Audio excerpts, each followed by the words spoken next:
5. Adam Smith. Adam Smith, el nombre más ilustre en la historia del pensamiento económico, nació en la pequeña ciudad de Kirkcaldy, Escocia, cerca de Edimburgo, en el 5 de junio de 1723, y fue el hijo único y póstumo de un modesto funcionario de aduanas. Nunca se casó y vivió con su madre la mayor parte de su vida. Estudiante nato, ingresó en el colegio Glasgow a la edad de 14 años, donde recibió sobre todo la influencia del filósofo Francis Hodgson.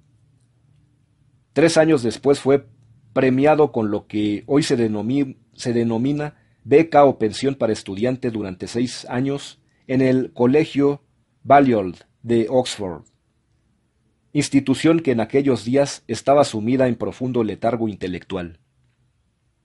En 1746 abandonó Oxford, donde, mientras tanto, había progresado en filosofía, literatura clásica y en la de los autores franceses e italianos. Y después de 2 años y medio ociosos, se le nombró rector de literatura inglesa en la Universidad de Edimburgo. Sus clases tuvieron bastante aceptación, y en 1751 fue nombrado, a la temprana edad de 28 años, profesor de lógica en el Colegio Glasgow, y al año siguiente se le concedió la cátedra, más importante, de filosofía moral. Principio de su carrera. La filosofía moral abarca en aquellos tiempos una serie de temas mucho más amplia que en la actualidad. El curso que daba se dividía en 4 partes. La primera trataba de la teología natural, la segunda de la ética, la tercera de la justicia y la cuarta de las prácticas, bajo cuyo título estudiaba cosas tales como las normas políticas necesarias para incrementar la riqueza, el poder y la prosperidad del Estado. En la segunda parte de este discurso se desarrollaron principios que tomaron forma, 1759, en su primera publicación, un tratado de ética, titulado Teoría de los Sentimientos Morales. Edición en español de El Colegio de México, México, 1941. Libro que alcanzó 6 ediciones durante la vida del autor, y que elevó considerablemente su reputación en Gran Bretaña y el continente. Por fortuna, se conservó para la posteridad un juego completo de apuntes de estudiantes sobre las partes tercera y cuarta del curso, como lo dio en 1763, y se publicaron 1896 bajo el título de Lectures on Justice, Police, Revenue and Arms. Ahora se sabe que la riqueza de las naciones es una elaboración, en gran medida, de sus clases sobre cuestiones prácticas. Durante los años 30 de residencia en Glasgow, Adam Smith se relacionó muy bien con sus conciudadanos de esa floreciente metrópoli comercial y fabril. Apenas hay duda, por ejemplo, de que su asistencia a una conferencia semanal en un club compuesto de negociantes distinguidos y su amistad íntima con uno de los banqueros mercantiles más importantes de la ciudad influyeron mucho para avivar su interés por los problemas económicos, proporcionándole un gran acervo de datos económicos y ayudándole enormemente en la expresión de sus puntos de vista relativos a la naturaleza y principios del comercio, como se realizaba en uno de los centros de negocios más importantes de la época. También fue importante su fructífera amistad con David Hume, quien vivía entonces en Edimburgo, y era el escritor inglés de mayor visión sobre cuestiones económicas en aquel entonces. Experiencia extranjera. En 1764, no sin cierto pesar, dejó su profesorado con el fin de aceptar una posición mucho más lucrativa, como autor durante 3 años del joven duque de Buccleuch, pupilo de Charles Townshend, quien entonces era canciller del Tesoro. Por este servicio recibiría un generoso estipendio de 300 libras mientras durase su tutoría, más gastos de viaje, y por añadidura una pensión anual de la misma cantidad durante los 20 años subsecuentes. Emprendió el viaje, con su alumno, hacia el continente, y pasó año y medio en el sur de Francia, donde en Toulouse comenzó a escribir el libro que, con el tiempo, habría de convertirse en la riqueza de las naciones. Después pasó una temporada de unos cuantos meses en Suiza, y residió en París durante un año. Aquí hizo buena amistad con varios miembros del grupo fisiocrático, incluyendo a Quesnay y Turgot, que estaban vivamente interesados por los mismos problemas a los que él se había consagrado durante años. También trabó amistad, más o menos íntima, con relevantes literatos de la época. Su obra maestra. De regreso a Inglaterra se consagró por casi 10 años, en forma metódica a completar su manuscrito, viviendo casi recluido en una vieja casa de Kirkcaldy hasta 1773, y luego marchó a Londres para realizar nuevas investigaciones y darle los últimos toques. Por fin, en la primavera de 1776, se publicó su tratado, en 2 volúmenes, bajo el título An Inquiry into the Nature and Causes of the Wealth of Nations. Su éxito fue instantáneo. Antes de su muerte habían aparecido 5 ediciones y se habían traducido a numerosos idiomas. Confiado en su fama, aceptó en 1778 el puesto de comisario de aduanas en Escocia, con residencia en Edimburgo, donde vivió hasta su muerte, el día 17 de julio de 1790. Sus años últimos los pasó en la mayor abundancia, aunque solo dejó una pequeña fortuna, porque durante toda su vida hizo donaciones caritativas muy generosas. Poco antes de su muerte hizo quemar, en presencia de algunos amigos y sin explicación, 16 volúmenes de manuscritos incompletos, acto misterioso que desde entonces ha dado lugar a suponer que preparaba un tratado de jurisprudencia, en el que se expondría la tercera parte de su curso sobre filosofía moral de Glasgow. De la misma manera que mucho de la teoría de los sentimientos morales y de la riqueza de las naciones era resultado de las partes segunda y cuarta de ese mismo curso.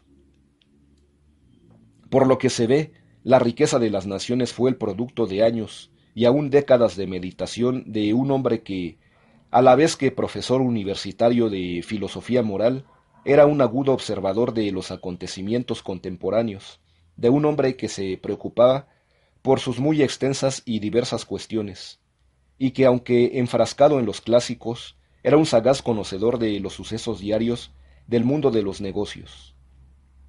En suma, la gran obra de Adam Smith fue mucho más de lo que su título nos induce a creer.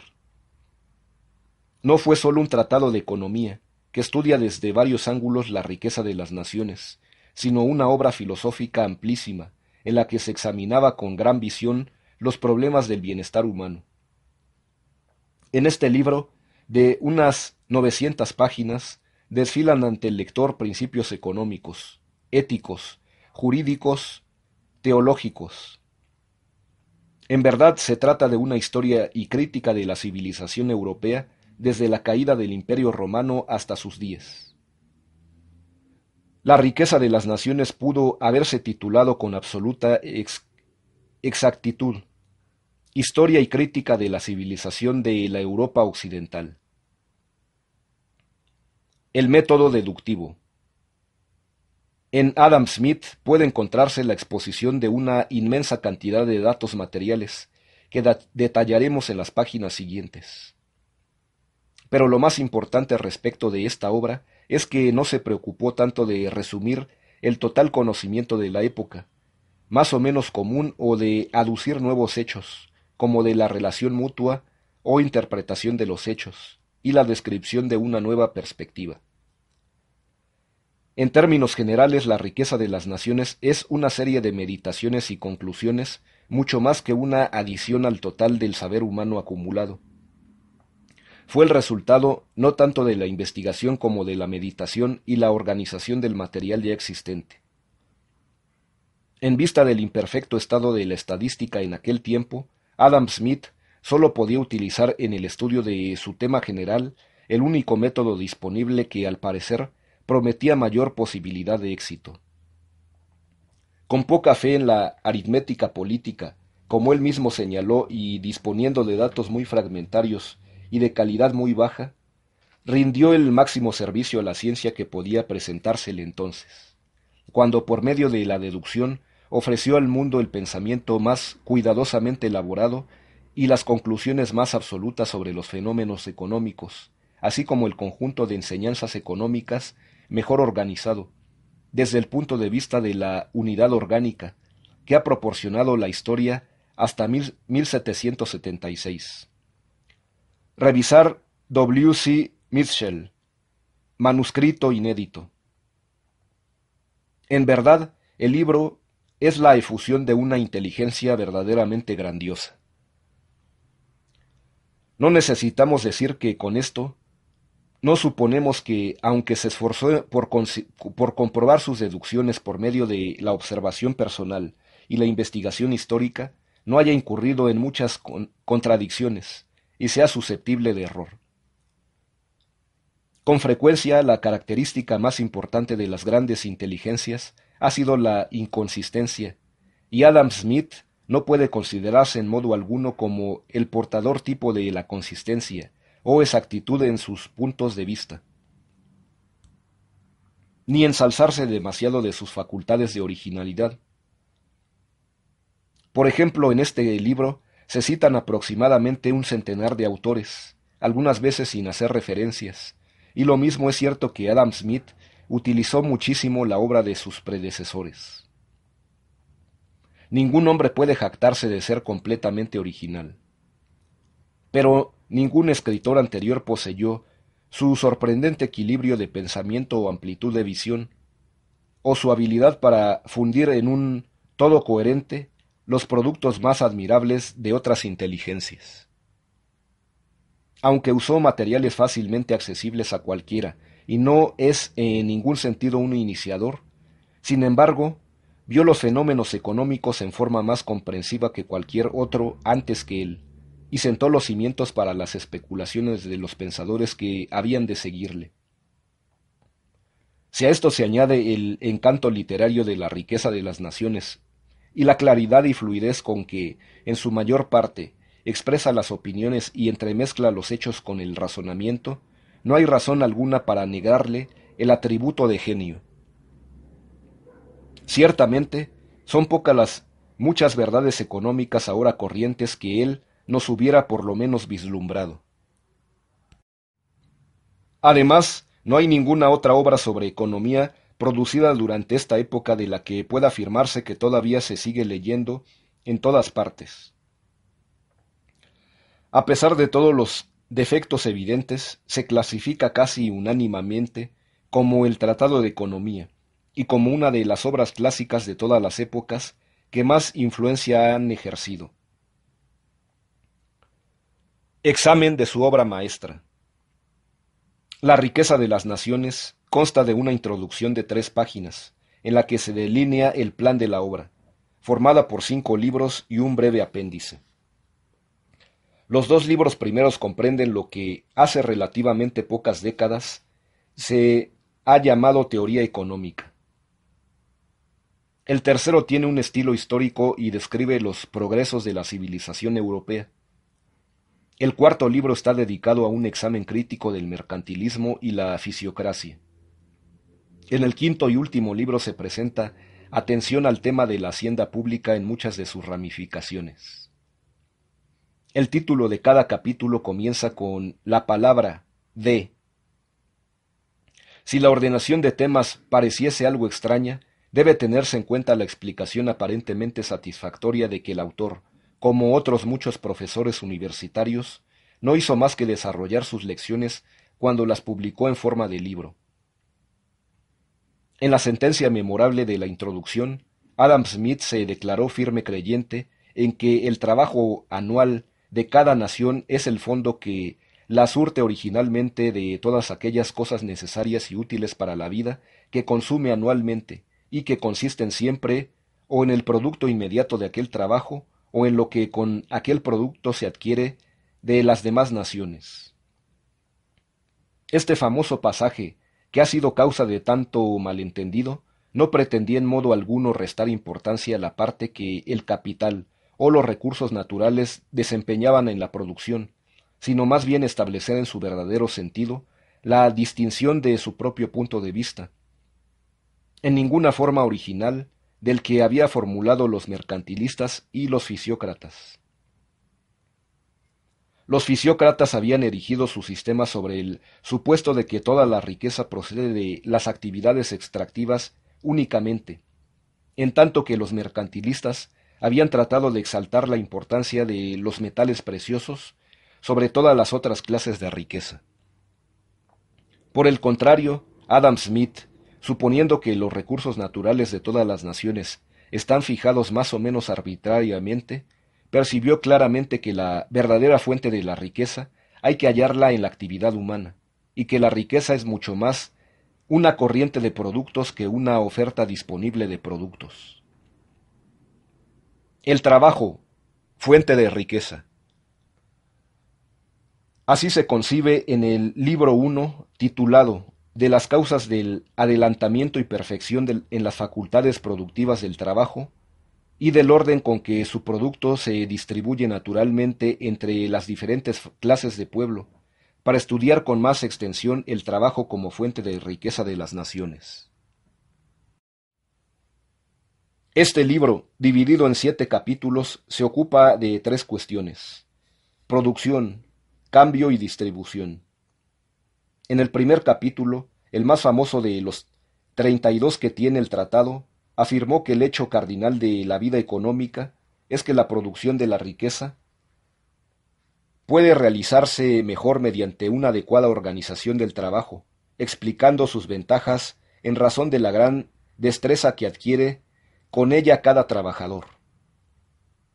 El ahorro del tiempo del constante cambio de ocupación y el estímulo a la invención, a que inevitablemente da lugar e ilustra el consiguiente incremento en la capacidad productiva del trabajo, con el conocidísimo ejemplo de la fabricación de alfileres. Sobre la riqueza de las naciones, hay traducción española de la editorial España Bancaria, Barcelona, 1933. Es una revisión de la primera edición de 1794.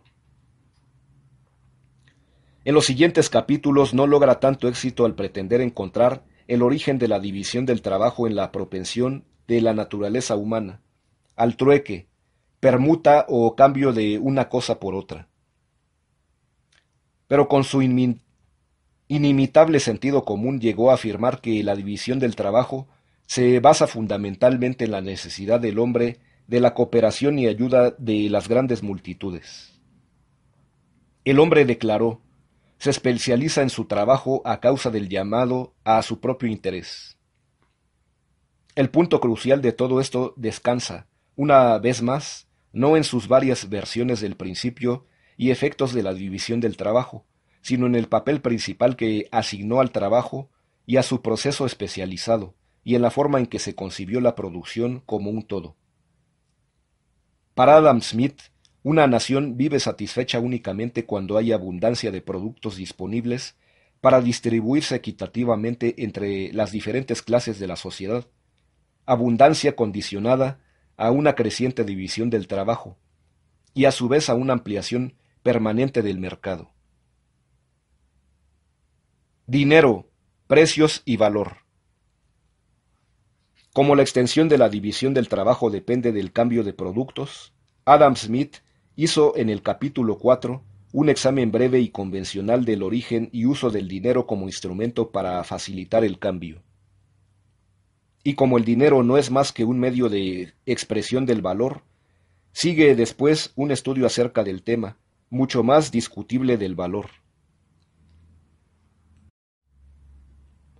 Distinguió entre valor de uso, esto es, en general, la utilidad o capacidad de satisfacer las necesidades con productos, y el valor de cambio, al igual que lo habían hecho los fisiócratas y otros muchos antes que él. y en los 3 capítulos siguientes desarrolló el concepto del valor de cambio solamente. Se preguntó, en primer lugar, qué es lo que determina la cantidad de una cosa que debe darse por otra, y respondió que el trabajo debe considerarse como la medida real del valor de cambio de todos los bienes, el valor de cualquier bien, para la persona que lo posee y que no desea hacer uso de él o consumirlo, sino cambiarlo por otros bienes. Es igual a la cantidad de trabajo que le permite comprar u ordenar. Sin embargo, comentó, en la práctica real la medida del valor es el dinero, como hoy día, y no el trabajo. En cuanto a la causa del valor, advirtió que el precio real de toda cosa, lo que toda cosa cuesta realmente al hombre que desea adquirirla, es el trabajo y las molestias de adquirirla.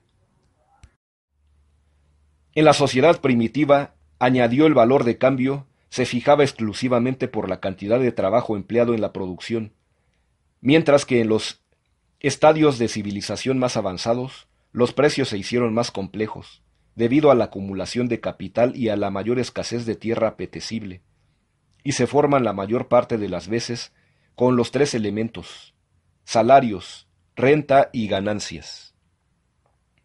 Hay además un precio natural y un precio de mercado para los productos. El primero es el que cubre precisamente el tipo normal de salarios, renta y ganancia necesaria para la venta de un producto, cuya exacta fijación depende de la relación entre la oferta de un producto determinado y la demanda efectiva del mismo. Bajo la influencia de la competencia, el precio natural es el precio hacia el bien, hacia el cual tienden a gravitar los precios del mercado, y el valor, hecha excepción de casos tales como el monopolio, tiende por tanto constantemente hacia el costo de producción. Muy en resumen, tales eran sus puntos de vista, elusivos y vacilantes a veces, sobre la cuestión complicada de la teoría del valor. Distribución. En el supuesto de que el precio, esto es la expresión en el dinero del valor, se forma con los salarios, la renta y la ganancia. Adam Smith se ocupa, en los 4 últimos capítulos del libro 1, de hacer un estudio de la distribución, puesto que los salarios, la renta y la ganancia son los elementos constitutivos del ingreso, lo mismo que lo son del precio. Lo curioso del caso acerca de este estudio del valor y la distribución es que ninguno de los dos problemas arroja mucha luz, si es que arrojan alguna, sobre el tema principal, a consideración en este primer libro, esto es, sobre el trabajo y la división del trabajo.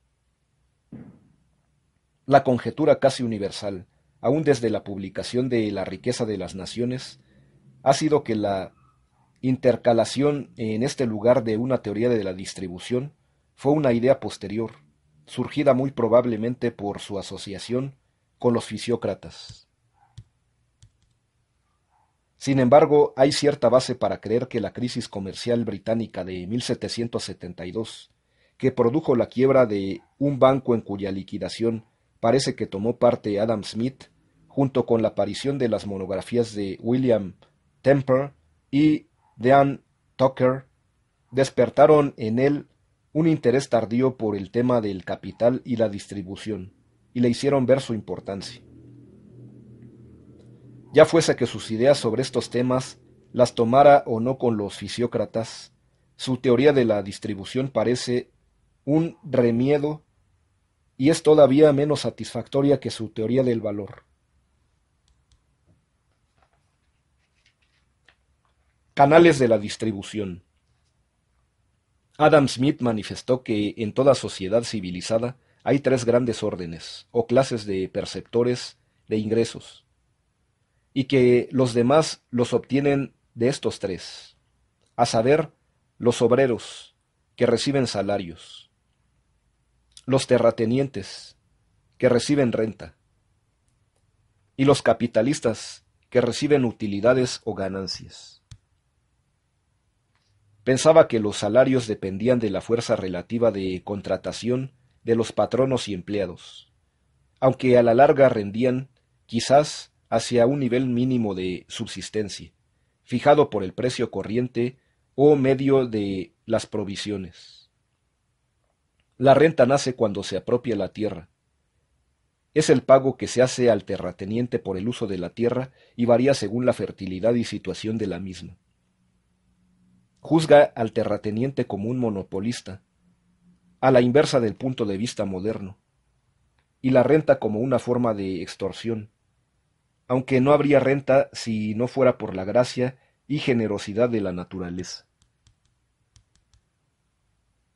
Consideraba los beneficios como el ingreso total derivado, el uso del capital. El interés era la parte de las ganancias que tenía que pagar un prestatario al capitalista por el uso del capital. Además, esas clases no tendían a tener intereses uniformes. Por ejemplo, el de los terratenientes coincidirá siempre con el interés general de la sociedad, lo mismo que el de los trabajadores.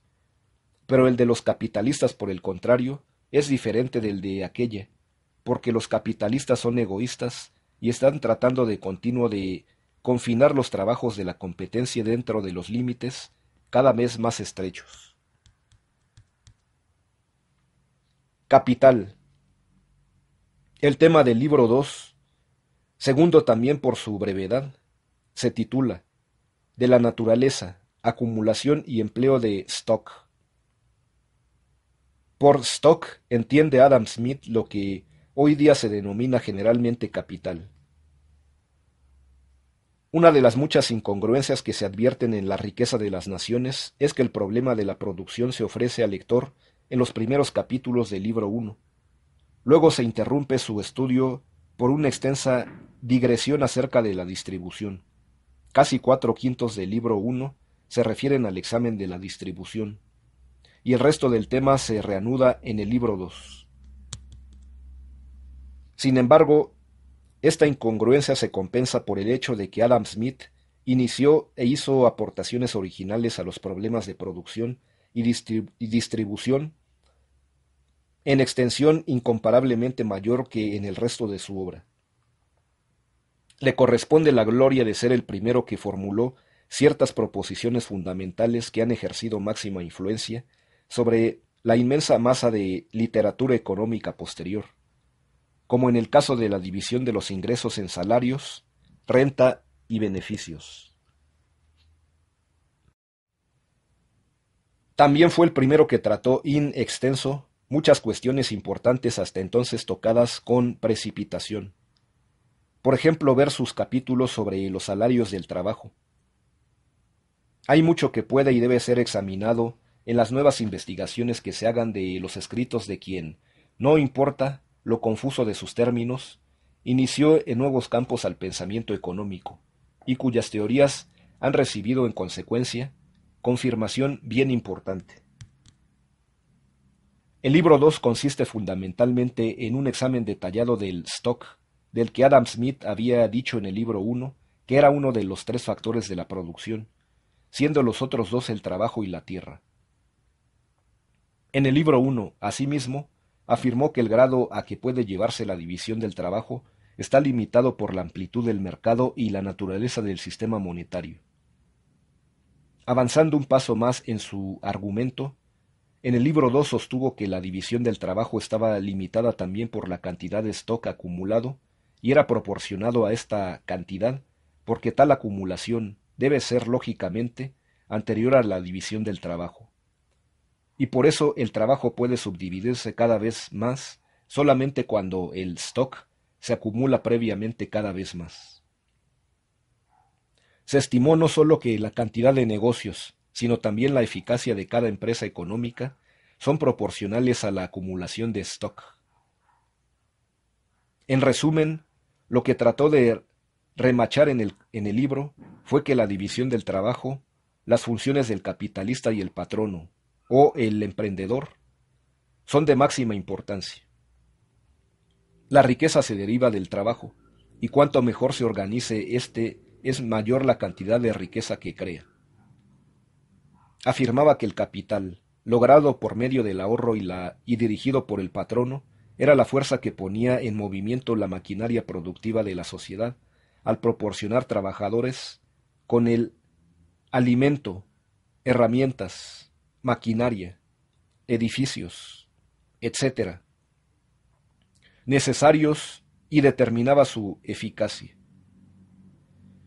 Estas ideas, sin que importe su veracidad o falsedad, fueron aportaciones revolucionarias para su época.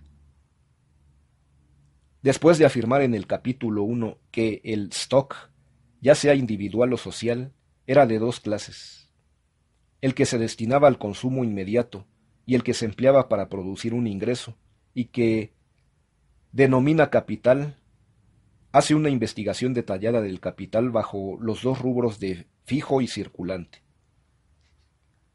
Luego, en un famoso y extenso capítulo sobre el dinero, el gran timón de la circulación, en el que aparece un hábil estudio de los bancos, el papel moneda y los tipos de cambio, sostuvo que el dinero, a diferencia de otras formas de capital, era una partida de gasto real para la sociedad. La ganancia que obtiene la sociedad de la sustitución del papel moneda por metales preciosos se explicaba en una metáfora feliz, comparando el uso del oro y la plata con un camino real sobre la carretera y el del papel moneda con una vía a través del aire. Al estudiar después la acumulación del capital, trazó una distinción algo desafortunada entre el trabajo productivo y el improductivo. Denominó trabajo productivo al que se da por resultado la creación de artículos vendibles o de una posibilidad de venta mayor, e improductivo al que, no obstante ser útil, no hace sino prestar servicios. Bajo el último título clasifica los sirvientes domésticos, el soberano y todos los funcionarios, de justicia y de guerra, que sirven a sus órdenes, y todo el ejército y la armada, y también los clérigos, abogados, médicos, hombres de letras, de todas clases, cómicos, bufones, músicos, cantantes de ópera, bailarines, etc. El trabajo de todos ellos, lo mismo que la declamación del actor, el discurso del orador o la melodía de los músicos, parece en el instante mismo de su producción. De mucha mayor importancia fueron sus advertencias en el mismo capítulo 3 sobre las influencias que determinan la magnitud del fondo de capital de la sociedad. El capital era el resultado del ahorro. Los capitales aumentan con la frugalidad y disminuyen con la prodigalidad y la mala conducta. Todo hombre frugal era un benefactor público y todo hombre pródigo un enemigo público. Lo que se ahorraba cada año se consumía de modo tan regular como lo que se gastaba, pero por trabajadores productivos en vez de por improductivos, de modo que se reproducía el valor de su consumo. Tales propuestas eran una novedad y constructivas, especialmente en aquel día y época. Interés. En el capítulo 4 estudió el interés y los tipos de interés, censurado como otros muchos lo habían hecho antes, la relación que comúnmente se hacía del tipo de interés con la cantidad de dinero en circulación, en vez de con la demanda y oferta de capital, y propugnando, algo erróneamente, por la fijación de un tipo de interés legal. ¿Fue Smith un fisiócrata? En el capítulo 5 y último, acerca de los diferentes usos de los capitales, intentó determinar la cantidad de trabajo productivo de una suma fija de capital, pondría en movimiento en las diversas ramas de la producción. Observando que la agricultura se requería muy poco o ningún capital en forma de materias primas, ya que el suelo tomaba el lugar de éstas, y que la cantidad de capital en forma de herramientas y maquinaria, en proporción al número de obreros empleados, era menor que en cualquier otra ocupación. Sacó la conclusión de que no hay capital que, en iguales circunstancias, ponga en movimiento una cantidad mayor de trabajo productivo que el del agricultor. En la agricultura, declaró, y bajo este rubro incluía toda la actividad extractiva, la naturaleza colabora con el hombre, y en consecuencia se produce un exceso que permite el pago de una renta. Además, solo en la agricultura es donde la naturaleza coopera activamente con el hombre, idea esta que había expresado con anterioridad sobre la renta de la tierra en el capítulo final del libro 1. En orden de productividad sigue la manufactura, después el comercio al por mayor y en último término el comercio al menudeo. Así reveló en su alegato una gran parte de esa marcada infiltración de doctrina fisiocrática, que ha hecho desde entonces que no pocos comentaristas opinen que en el fondo era un fisiócrata. Después de formular en los dos primeros libros la doctrina económica general que durante muchas décadas iba a originar discusiones sin fin en torno a ella, Adam Smith hizo en el libro 3, el más pequeño, con mucho de los 5, un estudio breve de los diferentes progresos de la opulencia en distintas naciones. De este, el más extenso de los muchos estudios históricos en que abunda la riqueza de las naciones, estudios para los que estaba bien preparado por su afición y preparación. En 4 cortos capítulos esquematizaba la historia de la industria europea en relación con los factores que, según él, habían estimulado o retardado el crecimiento de la riqueza nacional. Sin embargo, en todas partes aseguró que la política social había constituido en muchos aspectos una inversión total del curso natural de las cosas, según el cual la mayor parte del capital de toda sociedad en crecimiento se dirige primero hacia la agricultura, después a las manufacturas y por último al comercio exterior. El Estado y los negocios. Con el libro 4 de los sistemas de economía política, se dirige Adam Smith a la fase tercera y final de su tarea. Después de estudiar la relación del progreso económico con el trabajo, en primer lugar y en segundo término con el capital, estudio que completó en sus líneas principales en los 3 primeros libros, comenzó en el cuarto ese examen amplio y profundo de la relación del Estado con el progreso económico que le sirvió para llevar su argumentación a lo que estimó su conclusión lógica. El libro 5, de los ingresos del soberano o de la comunidad de naciones, puede considerarse, por tanto, como la adecuada continuación del libro 4. A su juicio, para que se operase felizmente algún adelanto en el progreso económico y un aumento en la riqueza de las naciones, era esencial no sólo una ampliación de la división del trabajo y un uso correcto del capital y la tierra, sino también la valiosa cooperación del Estado con las actividades de los negociantes. En tanto que el libro 5 era de carácter constructivo, el libro 4 era fundamentalmente una obra de destrucción. En él se entrega a la discusión más devastadora entablada hasta aquella época contra el mercantilismo o sistema comercial, como algunas veces lo calificó. Cuando él lo atacó, el mercantilismo era sin duda una institución moribunda en Gran Bretaña, pero su acusación ayudó poderosamente a mirar allí sus últimos vestigios de autoridad, y desde entonces ha ejercido una influencia poderosa, por fortuna o por desgracia, sobre las subsecuentes legislaciones económicas en muchas partes del mundo.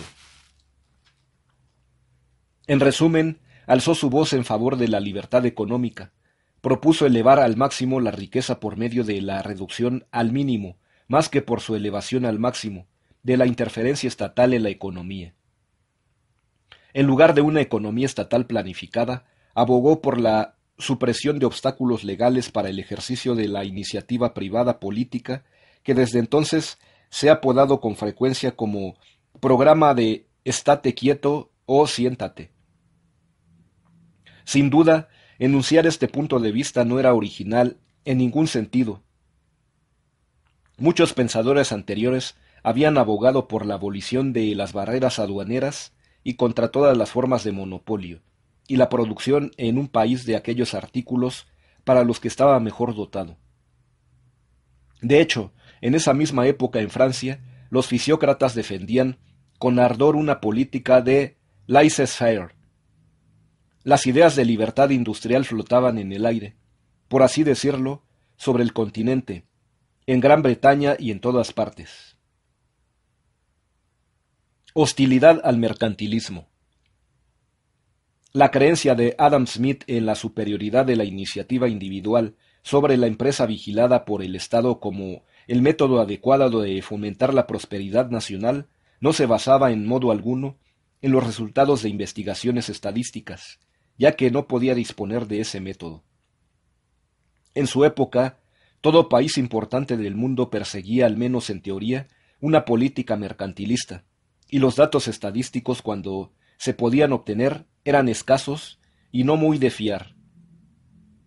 Por el contrario, tomó su opinión el contemplar lo que vio en torno suyo. Al pasar el tiempo observó la creciente desintegración del régimen mercantilista, cómo un número cada vez mayor de sus compatriotas no hacían caso de la legislación económica que se oponía a sus intereses privados. Por ejemplo, observó a artesanos que emprendieron con éxito esta o aquella actividad sin haber cumplido el aprendizaje prescrito o que se dedicaron a actividades para ellos prohibidas por la ley, o que evadían las normas impuestas por el Estado relativas a la escala de salarios y al número de horas de trabajo. Observó que los comerciantes y virtualmente a todas las clases del pueblo en Gran Bretaña dedicadas al contrabando de productos en una escala que ahora nos parece increíble. Además observó de parte de muchos legisladores una aquiescencia tácita en la ruptura de una política a la que, en teoría, todavía estaba sometido el país. En consecuencia, al formular su criterio, encontró ya preparadas para entenderlo las mentes de enérgicos emprendedores, porque ello le garantizaba que, en realidad, lo que venía siendo no era en absoluto malo, sino más bien muy deseable desde un punto de vista y el de la nación en conjunto. Revisar W. C. Mitchell, manuscrito inédito. Supuestos acerca de la naturaleza humana. La base para sus conclusiones descansa en sus supuestos relativos al carácter de la naturaleza humana, supuestos que en ninguna forma era una novedad ni están del todo abandonados hoy día. En primer término, dio por supuesto que el esfuerzo uniforme, constante e interrumpido de todo hombre mejora su condición. En otras palabras, todo hombre es en el fondo un escocés. Afirmó que todo individuo se esfuerza de continuo para hallar el empleo más ventajoso para cualquier capital que pueda manejar. Es cierto que lo que procura es su propio interés y no el de la sociedad. Pero, añadía, el estudio de su propia ventaja natural, o mejor necesariamente la conducirá a preferir el empleo que es más ventajoso para la sociedad.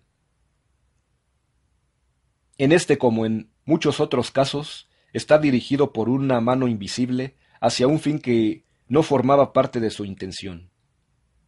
Al perseguir su propio interés, a menudo promueve el de la sociedad con más eficacia que si en realidad lo intentase. En segundo lugar, suponía que todo hombre es el mejor juez del empleo de su tiempo y su trabajo. Es evidente que cada individuo en su situación local puede juzgar mucho mejor que lo que puede hacer por él cualquier estadista o legislador. El estadista que intenta dirigir a las personas privadas sobre cómo deben emplear su capital no solo se impone un cuidado innecesario, sino que también asume una autoridad que no puede confiarse a una persona sola, ni siquiera a un consejo o senado cualquiera. La conclusión lógica de estas dos premisas viene poco después en uno de los pasajes más famosos de todo el libro. Por consiguiente, suprimidos por completos todos los sistemas, ya sean preferentes o restrictivos, se establece todo espontáneo, el evidente y simple sistema de libertad natural. Todo hombre, en cuanto no viole las leyes de la justicia, queda en completa libertad para procurar su propio interés a su modo, y para competir tanto con su capital como con su habilidad, con cualquier otro hombre o asociación de hombres. El soberano queda completamente liberado de un deber en el que está siempre expuesto a innumerables errores, y para la ejecución correcta del cual no existe suficiente conocimiento ni sabiduría humanos. El deber de vigilar la actividad de las personas privadas y de dirigirla hacia el empleo más provechoso a los intereses de la sociedad. El papel de la competencia. Esta mano invisible que Adam Smith hizo famosa, ese agente divino y milagroso que reconciliaría de modo automático el interés personal del individuo con la propiedad de la comunidad, no era sino tendencias naturales que permitían un gobierno libre. Sin embargo, no se hacía ilusiones respecto a una cuestión. Creyendo en el egoísmo innato del negociante, el único medio que veía para proteger el público contra sus prácticas opresivas era la aplicación más amplia posible de la competencia en economía. Creía que el control automático de la industria por medio de la competencia de precios obligaría a los emprendedores a producir y comerciar en aquellos artículos que el pueblo necesita. Y de este modo, el control de la producción y el comercio pasaría en realidad a los consumidores. Según su criterio, la oferta por algunos productores de productos a precios más bajos o de mejor calidad, a iguales precios, anularía eficazmente los esfuerzos de los productores menos escrupulosos para beneficiarse a expensas de la sociedad por medio de la percepción de precios más elevados. No era tan optimista respecto al bienestar de los empleados en un régimen de libertad económica. Percatado de que los salarios individuales están en inferioridad de condiciones al tratar con sus patrones, y convencido además de la conveniencia social de los salarios elevados, en agudo contraste con las doctrinas de los salarios bajos del pensamiento mercantilista, puso su confianza un poco vacilante en la apertura absoluta de los empleos a libre elección de todos. Liberalismo económico. Adam Smith es sin duda el más famoso exponente en la historia de ese gran cuerpo de teoría económica que se ha conocido como liberalismo económico. Los tres principios fundamentales del liberalismo económico son libertad personal, propiedad privada, defendida sobre la base de que asegura la utilización más deseable de la riqueza, e iniciativa y control individual de la empresa. El mantenimiento del liberalismo exige una política oficial de laissez-faire, las actividades del cual deben reducirse al mínimo con objeto de que una nación pueda ser provista con la mayor cantidad posible de productos y servicios. Sin embargo, Adam Smith no era un simple doctrinario en esta cuestión. Para él, laissez-faire no era como suponía, como muchos han creído, la falta completa de restricciones sobre la economía. Reconoció los siguientes deberes del soberano. Primero, debe de proteger a la sociedad de la violencia e invasión de otras sociedades independientes. Segundo, deber de proteger hasta donde sea posible a cada miembro de la sociedad de la injusticia u opresión de todo otro miembro de la misma, o sea, el deber de crear una administración de justicia. Y tercero, deber de exigir y sostener ciertas obras o instituciones públicas, que nunca interesará erigir y sostener a un individuo o grupo de individuos, porque su beneficio nunca pagará los gastos de cualquier individuo o grupo de individuos, aunque con frecuencia puede más que compensar a una gran sociedad.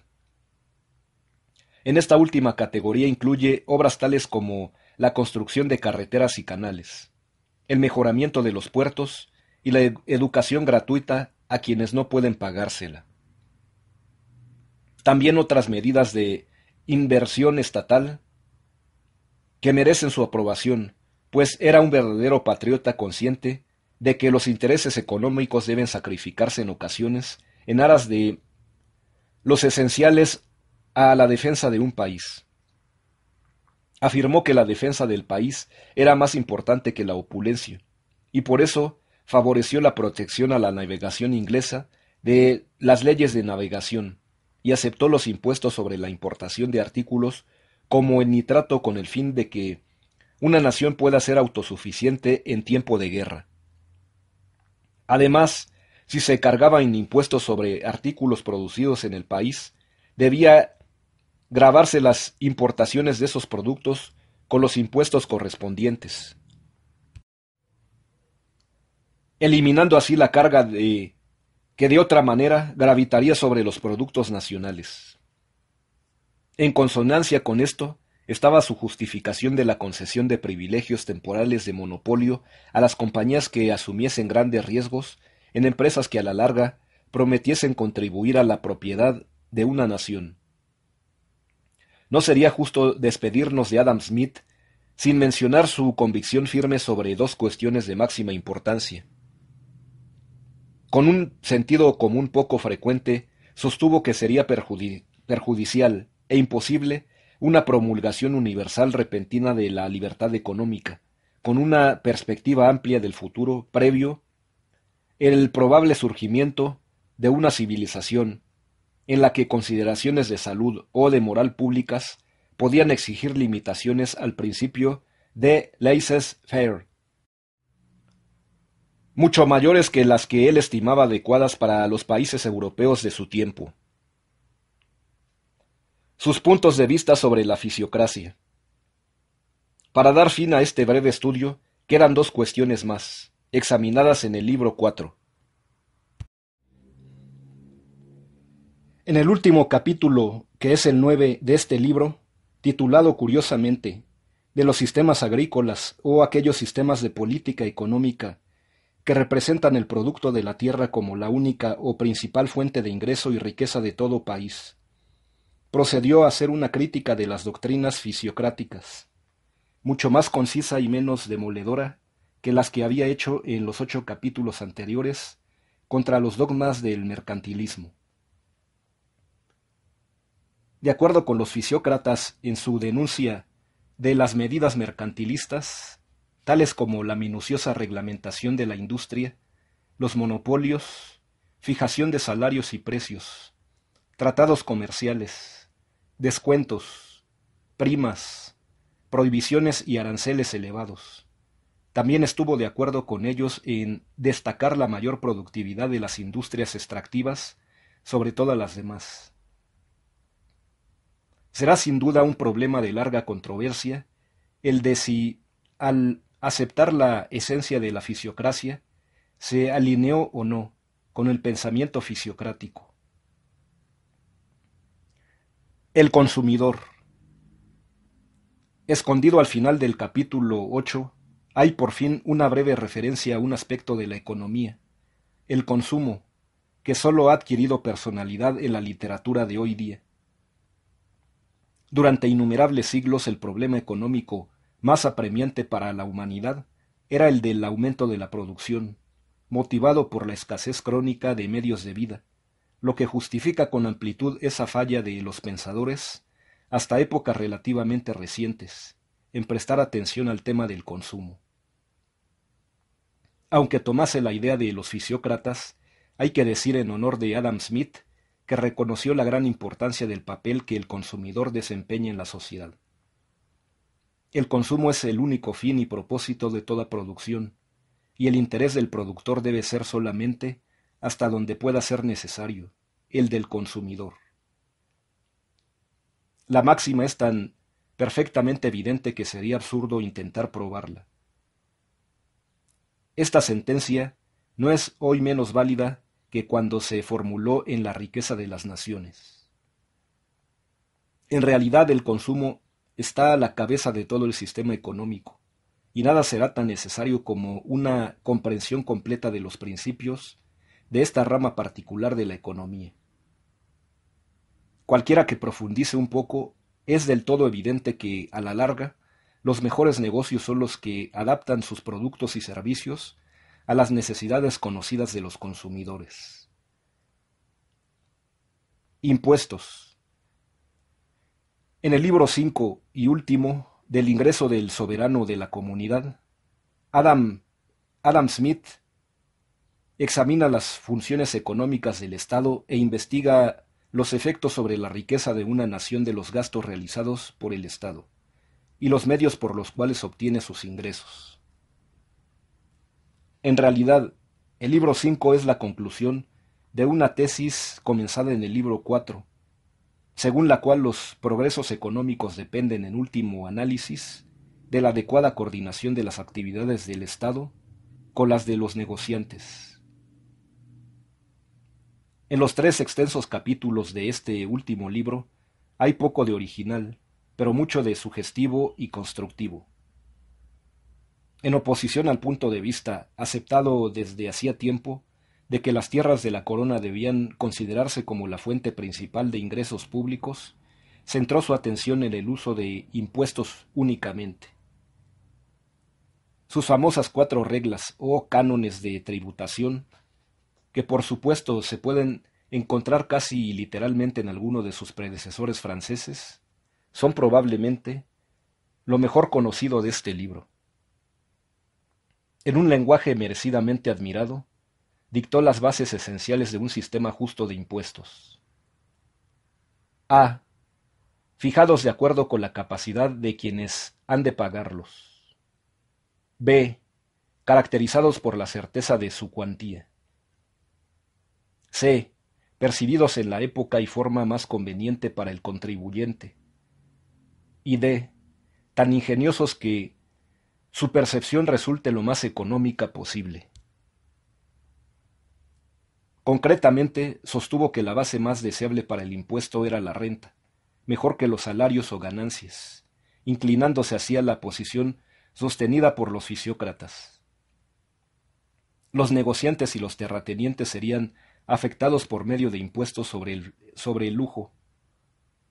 Encareció con firmeza la sustitución del sistema, entonces dominante, de innumerables impuestos sobre la producción y la importación, por la percepción de unos pocos impuestos solamente sobre artículos tales como los vinos, el alcohol, el azúcar y el tabaco. El que Inglaterra siguiese estos consejos durante el siglo XIX es un tributo a la fuerza de su razonamiento, rara vez concedido a ningún pensador. El último capítulo se cerraba en plan elevado con una brillante exposición de los desastrosos efectos del abuso del crédito público. Resumen. Estos son expuestos con brevedad los puntos principales de la gran obra de Adam Smith, el tratado que ha ejercido más influencia de todos los escritos sobre esta rama del conocimiento, ahora denominada economía. Influencia no sólo en el desarrollo del pensamiento, sino en la política de muchas partes del mundo. Sin embargo, es curioso que esas partes de la riqueza de las naciones, que se leen con más asiduidad hoy día, a menudo por desgracia, bajo el látigo de instructores de colegio, no son las partes a las que sus contemporáneos prestaban más atención. No se interesaban tanto en su estudio de ciertas doctrinas técnicas, como las del valor, salarios, renta y beneficios, como en lo que decía acerca de problemas prácticos de actualidad más o menos inmediata. Debe recordarse que la economía ha estado conectada a través de la mayor parte de la historia con problemas ligados estrechamente a la vida cotidiana, tales como el socorro de pobres, política de trabajo, justo precio, préstamo a interés y otros por el estilo. La riqueza de las naciones vivió para el hombre de la calle, no para el especialista en teoría. Aunque la tarea principal del autor era la de acelerar el derrocamiento del sistema económico que prevalecía entonces, quizás su mérito principal sea el de considerar el mundo económico del hombre medio en grado no alcanzado hasta aquella fecha, y dio una apacible unidad y sistematizó una verdadera multitud de ideas diversas. Su obra solo fue un intento de racionalizar lo que vio y sintió en torno suyo. Fue además una investigación acerca de la naturaleza y las causas de la riqueza de las naciones, un modesto esfuerzo para contribuir a un entendimiento más completo de los numerosos problemas a que se enfrentaba su generación. Se ha comentado a menudo que el mundo industrial de sus días era en muchos aspectos totalmente diferente del de nuestra época. Adam Smith, que escribió en los albores de la Revolución Industrial, vivió en medio de esta etapa de empresa capitalista que se ha conocido con el nombre de sistema doméstico. En las ciudades y villas del continente persistía aún el sistema de gremios y la agricultura retenía, por amplio margen, la supremacía sobre todas las demás ocupaciones. Sin embargo, en Gran Bretaña, el desarrollo industrial y comercial había progresado en forma considerable. El fenómeno más destacado en la industria fue que el artesano había dejado de ser, en general, un mercader y se había convertido tan solo en un productor. El trabajador, hablando en términos generales, ya no era un manufacturero independiente que trabajaba de modo directo para el consumidor, sino simplemente un trabajador que ejecutaba encargos para una clase de mercaderes acabada de aparecer, que le proporcionaba los materiales para trabajar y en ocasiones también el local y la maquinaria. Los artesanos habían degenerado en meros asalariados, y la dirección y control de la industria había pasado en forma definitiva a manos de los patrones capitalistas, diferenciados tanto de los empleados como de los terratenientes. Adam Smith escribió acerca de este sistema doméstico y es, con mucho, el principal teórico de este sistema, como también el más destacado de los primeros intérpretes y defensores de la empresa capitalista. No tenemos derecho a buscar en sus páginas una explicación de los aflictivos problemas que asolan el mundo de hoy por la acometida del sistema de factorías. Basta con que sea la figura central en el desarrollo del pensamiento económico y que también la riqueza de las naciones, deliberadamente limitada a un estudio del lado material de la vida, continúe siendo una piedra miliar imperecedera en la historia del pensamiento humano.